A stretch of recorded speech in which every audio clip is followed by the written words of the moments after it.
দেখুন, খুব জটিল এবং কঠিন বিপদে আছেন।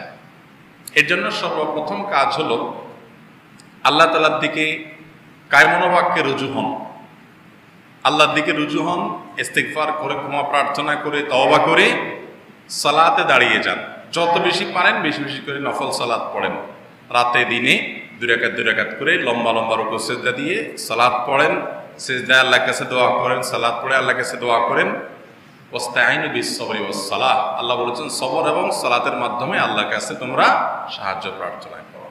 দ্বিতীয়ত, সব সময়ের জন্য উঠতে বসতে আল্লাহর সাথে কথা বলেন, দোয়া করেন। বিশেষ করে দোয়া কবুলের সময়, ভোর রাত, আরও যে দোয়া কবুলের সময়গুলো আছে, জুমার দিন, আসরের পর, এই সময়গুলোতে দোয়া করেন। আর তৃতীয়ত, কিছু কমন দোয়া আছে, এগুলো বেশি বেশি পড়েন। যেমন ইস্তিগফার বেশি বেশি পড়েন।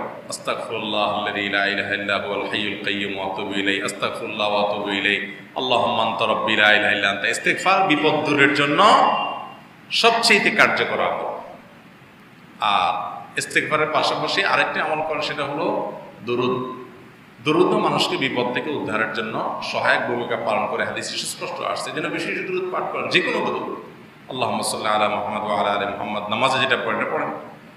আর এর পাশাপাশি দোয়া ইউনুস, এটার মাধ্যমে আল্লাহ বিপদে পড়া মানুষকে বিপদ থেকে উদ্ধার করেন। আল্লাহ বলেছেন ওয়া কাযালিকা নুনজিল মুমিনিন, ইউনুসকে যেরকম দোয়া ইউনুসের মাধ্যমে আমি উদ্ধার করেছি, ঠিক একইভাবে ঈমানদারদেরকে বিপদ থেকে উদ্ধার করবো। এই জন্য দোয়া ইউনুসটা বেশি পড়বেন বিপদে পড়লে।